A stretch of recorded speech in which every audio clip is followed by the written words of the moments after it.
All right, today's scripture reading will be from St. Paul's letter to the Galatians, chapter 1, verses 11 through 19. As always, I'll be doing the explanation according to the Blessed Theophylact, who is an archbishop from the Ohrid region of Bulgaria from the 11th century. Verse 11.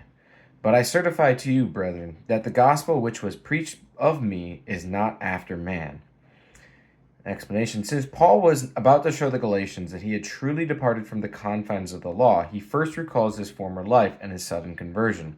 Then he explains that he would not have suddenly departed from Judaism unless he had received divine assurance. This is why he insists, my gospel is not according to man, which means I did not have a man for a teacher. I am a disciple of Christ himself. Verse 12. For I neither received it of man, neither was I taught it, but by the revelation of Jesus Christ. Explanation. The slanderers were saying that, unlike the apostles, Paul had not heard Christ teach in person, but had received from men everything he knew. Therefore, he affirms Christ himself, who taught Peter's disciples, also revealed the gospel to me. Verse 13. For ye have heard of my conversation in time past in the Jews' religion. Explanation. What makes it clear that I received the gospel through what makes it clear that I received the gospel through divine revelation? My former conduct. How could such a persecutor as I was have suddenly converted unless some divine revelation had drawn me? That I was a fierce persecutor is clear from the fact that even you Galatians, so far from Judea, have heard of it. And rest of 13, how that beyond measure I persecuted the church of God and wasted it. Explanation. See how Paul intensifies each of his points. He does not simply state, I persecuted, but adds beyond measure. Furthermore, I wasted it, which means I set my hand to reduce it to rubble so that it was gone. This is the work of a despoiler. Verse 14, and profited in the Jews' religion above many my equals in mine own nation, being more exceedingly zealous of the traditions of my fathers. Explanation here. The apostle continues, I displayed more fervor than any other Jew of that time, and I was advancing in my war against the church. This may also mean I was honored among the Jews, but do not think that I conducted this persecution out of vainglory or wrath, even though I was pre-lest. Spiritual deception, from the noun a wandering, going astray. In my conduct against the church, I did nothing for worldly reasons, but acted out of misguiled zeal for God. Therefore, now that I recognize the truth, how could I preach inconsistently out of desire for worldly glory, and not proclaim what the truth demands and what Christ has taught me? Verse 15, part 1. But when it pleased God, who separated me from my mother's womb. Explanation. If God had separated Paul from his mother's womb for the gospel and had chosen him, then it is clear that God allowed him to remain in Judaism for the intervening time by his divine providence, in order that Paul's sudden conversion might draw many to the faith and strengthen them in it. God separated Paul not at random, but according to divine foreknowledge of his worthiness. Second part of verse 15, and called me by his grace. Explanation. God called Paul because of his virtue, declaring, he is a chosen vessel unto me, as is stated in Acts 9:15.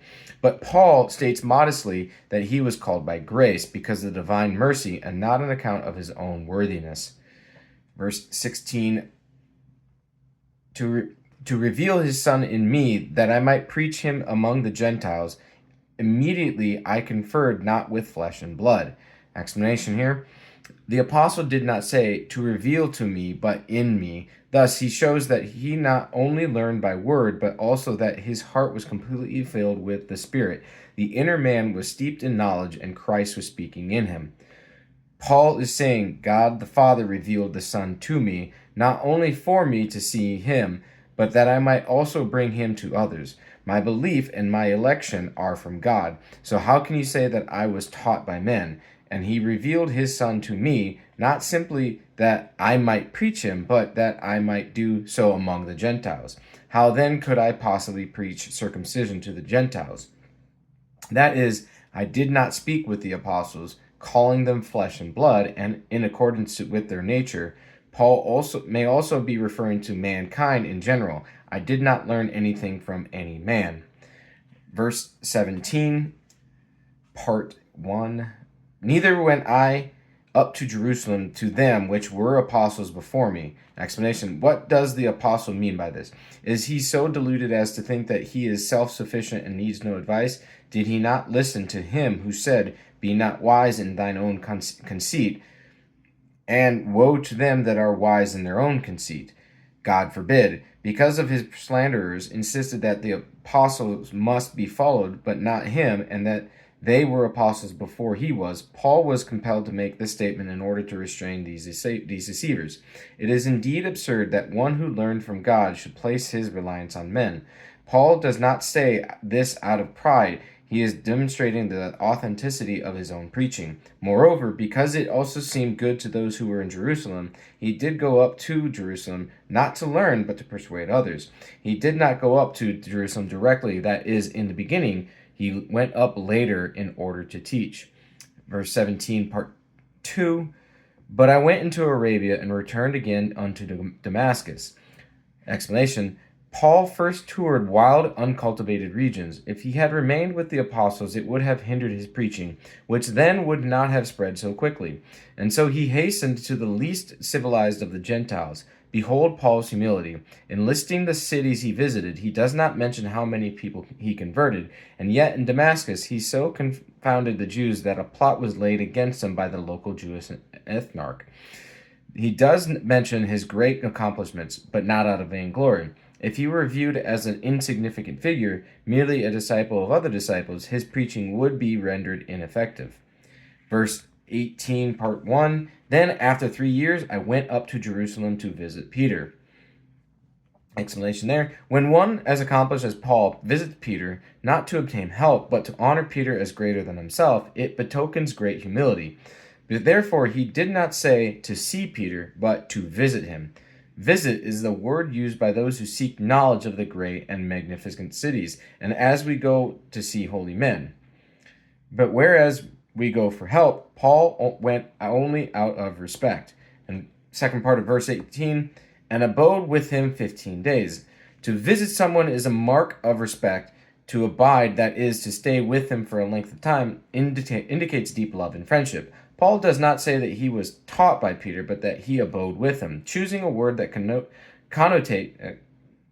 connotes proximity, movement toward Peter, rather than a mere presence in his company. The Greek text, both the prefix preposition, the prepositions signify movement towards and closeness to someone.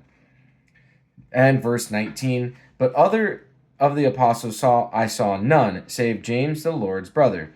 Explanation, Paul went up to Jerusalem to see Peter because he held him in great honor. While there, he saw James as well, whom he also honored by calling him the brother of the Lord. So far from was Paul from being jealous. He could have also called him the son of Cleopas. James was not the brother of the Lord according to the flesh, but was reckoned as such. This is how he was the son of Cleopas. Cleopas and Joseph were brothers, and when Cleopas died childless, Joseph raised up seed for him. Joseph begat James and his other brothers, and Mary, the daughter of Cleopas, whom the gospel calls the sister of the Lord's mother, since Joseph had a paternal care for the virgin rather than a husband's feelings toward her.